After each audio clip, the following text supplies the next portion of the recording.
Shri A M Arif, കഴിഞ്ഞ തവണ താങ്കളുടെ എതിർ സ്ഥാനാർത്ഥികൾ അവർ കൂടി ഒരു ഘടകമായി മാറി താങ്കൾ ഒരു ഏക MP ആയി കേരളത്തിൽ നിന്ന് ജയിച്ചു വരുന്നതിന്. പക്ഷേ ഇക്കുറി കുറച്ചുകൂടി കടുത്ത മത്സരത്തിലേക്ക് പോകാനുള്ള ഒരു സാധ്യത അവിടെ നിലനിൽക്കുന്നുണ്ട്. അതുകൂടി പരിഗണിച്ച് നോക്കുമ്പോൾ താങ്കൾക്ക് അവിടെ ഒരു ജയസാധ്യതയുണ്ട്. പക്ഷേ പാർട്ടിയുടെ ഒരു പ്രതീക്ഷ അത്രത്തോളം ഉയരുന്നില്ല എന്ന ഒരു ധ്വനി കേൾക്കുന്നുണ്ട് അന്തരീക്ഷത്തിൽ. തെറ്റാണെങ്കിൽ താങ്കൾക്ക് തിരുത്താം.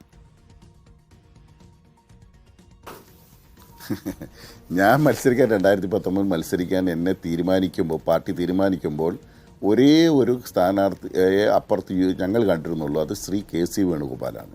അദ്ദേഹം അന്ന് മത്സരിക്കാനിരിക്കുന്നതിന് പറഞ്ഞ കാരണങ്ങൾ അദ്ദേഹത്തിന് ഭാരിച്ച ഉത്തരവാദിത്വം സെൻട്രലുണ്ട് എന്നാണ്. ഇന്നലെയോ മറ്റോ അദ്ദേഹം വീണ്ടും അത് ആവർത്തിച്ച് വ്യക്തമാക്കിയിട്ടുണ്ട്. മത്സരരംഗത്തേക്കില്ല എന്ന് പറഞ്ഞെന്നാണ് ഇന്നിപ്പോൾ മാധ്യമങ്ങളിലൂടെ ഒക്കെ പുറത്തു വന്നിട്ടുള്ള വിവരങ്ങൾ. കാരണം അന്ന് അദ്ദേഹം പറഞ്ഞിരുന്ന കാരണങ്ങളെക്കാൾ കൂടുതൽ വർദ്ധിച്ച ഉത്തരവാദിത്വം അദ്ദേഹത്തിന് വന്നു. അന്ന് അദ്ദേഹം സംഘടനാ ജനറൽ സെക്രട്ടറി ആയിരുന്നില്ല, ഇപ്പോൾ സംഘടനാ ജനറൽ സെക്രട്ടറിയാണ്. അദ്ദേഹം ഇന്ത്യ മുന്നണിയുടെ കൺവീനറാണ്. അങ്ങനെ പല ചുമതലകൾ കൂടി അദ്ദേഹത്തിൽ വന്നിരിക്കുന്നത് കൊണ്ട് അദ്ദേഹം മത്സരരംഗത്തേക്കില്ല.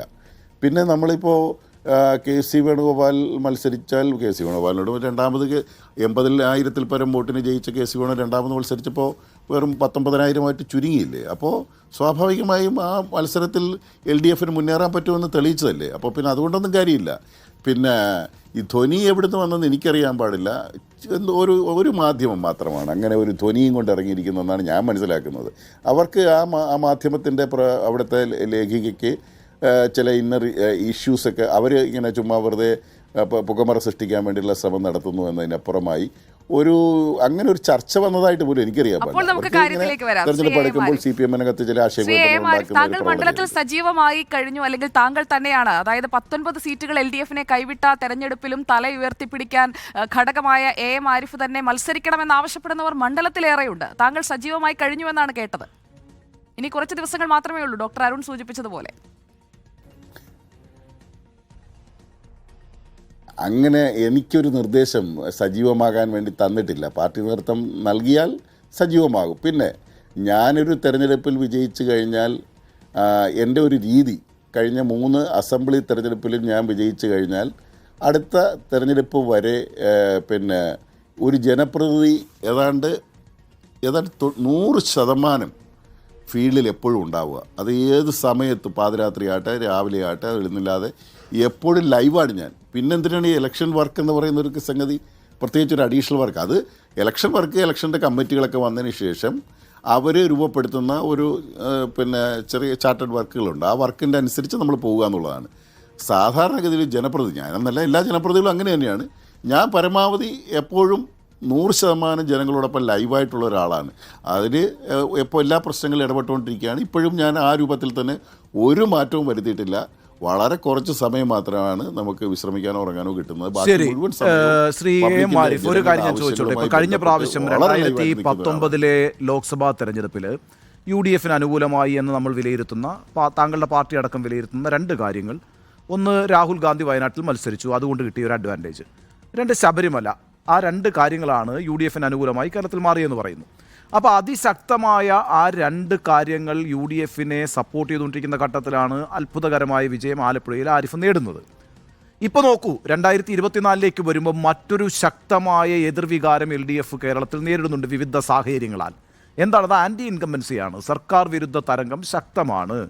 അതിൻ്റെ കാരണം സ്വാഭാവികമായും ക്ഷേമ പെൻഷൻ അടക്കമുള്ള വലിയ പദ്ധതികളൊന്നും നടപ്പാക്കാൻ കഴിയുന്നില്ല, ആളുകൾക്ക് അവശ്യ സാധനങ്ങൾ എത്തിക്കാൻ കഴിയുന്നില്ല, കാരുണ്യ പോലുള്ള പദ്ധതികൾ പ്രതിസന്ധിയിലായിരിക്കുന്നു. അപ്പോൾ ഒരു എതിർവികാരമുണ്ട്, അത് വളരെ ശക്തവുമാണ്. അപ്പോൾ കഴിഞ്ഞ പ്രാവശ്യം ശക്തമായ എതിർവികാരമുള്ള സമയത്ത് വിജയിച്ച ഒരാളെന്ന നിലയ്ക്ക് ഇപ്പോഴത്തെ സാഹചര്യത്തിൽ സ്വാഭാവികമായും ആരിഫിനൊരു വെയിറ്റേജ് ഉണ്ട്.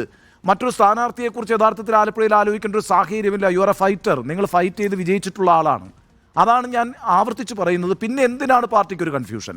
എന്തിനാണ് സജി ചെറിയാൻ പറയുന്നത് സുധാകരനും ഐസക്കും ഒക്കെ മത്സരിക്കാൻ യോഗ്യരാണ്, ആലപ്പുഴയ്ക്ക് പറ്റിയ സ്ഥാനാർത്ഥികളാണ് എന്നൊക്കെ? അല്ല, അങ്ങനെ പറയാൻ പറ്റുമോ? ഫൈറ്ററായി ഞാൻ കഴിഞ്ഞ തവണ എനിക്ക് പകരം അവർ 2 പേരിൽ ആരെങ്കിലും ഒരാളാണ് മത്സരിച്ചിരുന്നെങ്കിലും ജയിക്കുമായിരുന്നു. അപ്പോൾ ആ സാഹചര്യത്തിൽ അവരെ മാറ്റാൻ പറ്റത്തില്ല എന്നുള്ള നിലപാടെടുക്കാൻ പറ്റുമോ? അതുകൊണ്ടാണ്, കൺഫ്യൂഷനൊന്നും അല്ല. ഇങ്ങനെ മീഡിയാസ് ഇങ്ങനെ പല പേരുകൾ പറയുന്ന കൂട്ടത്തിൽ ഈ 3 പേരുടെ പേരുകൾ പറഞ്ഞ കൂട്ടത്തിൽ അങ്ങനെ അതിനോട് റെസ്പോണ്ട് ചെയ്ത് പറഞ്ഞതാവാനാണ് സാധ്യത. അപ്പോൾ സ്വാഭാവികമായി അതിനകത്തൊരു കൺഫ്യൂഷൻ്റെ പ്രശ്നമൊന്നും ഉദിക്കുന്നില്ല. പിന്നെ ആൻറ്റി ഇൻക്യുബൻസി എന്ന് പറഞ്ഞു കഴിഞ്ഞാൽ നിങ്ങൾ മാധ്യമപ്രവർത്തകർ നന്നായി നിയമസഭാ തെരഞ്ഞെടുപ്പിൻ്റെ ആ കാലയളവിലെ ചർച്ചകളൊന്നും ഓർത്തു നോക്കണം. ഞാൻ നിങ്ങളെല്ലാവരെയും അതിലെ ആ കാലയളവിലെ പിന്നെ ഗവൺമെൻറ് വിരുദ്ധ വികാരം അങ്ങോട്ട് കത്തിക്കുകയായിരുന്നു മീഡിയാസ് എല്ലാം കൂടി. നിങ്ങൾക്കറിയാം, സ്വർണ്ണക്കള്ളക്കടത്ത്, അതുപോലെ തന്നെ വിവിധങ്ങളായ പ്രശ്നങ്ങൾ, ആന ഊന എന്നൊക്കെ പറഞ്ഞ് മീഡിയാസ് മൊത്തം, അതുപോലെ തന്നെ പിന്നെ ഏതെങ്കിലും ഒരു മീഡിയ 99 സീറ്റ് നേടി LDF ഇത്രയും MLA-മാരെ മാറ്റി അവരെല്ലാം മത്സരിപ്പിക്കാതെ, മന്ത്രിമാരായിരുന്നവരെല്ലാം മത്സരിപ്പിക്കാതെ ഒരു ഫീൽഡ് പുതുമുഖങ്ങളെ വെച്ച് മത്സരിപ്പിക്കാൻ പോകുന്നതിൽ നിന്ന് ഉണ്ടാകാൻ പോകുന്ന പ്രത്യാഘാതങ്ങളെക്കുറിച്ചായിരുന്നു നിങ്ങൾ വളരെ ആശങ്കപ്പെട്ടത്. പക്ഷേ നിങ്ങൾ 90-ൽ നിന്ന് 99 നിയമസഭാ തെരഞ്ഞെടുപ്പിൽ LDF ഒരു മികച്ച വിജയം കരസ്ഥമാക്കുമെന്ന് ഏതെങ്കിലും ഒരു ചാനൽ കൈരളി ഒഴിച്ച് വേറെ ഏതെങ്കിലും ഒരു ചാനൽ പറഞ്ഞിട്ടുണ്ടോ?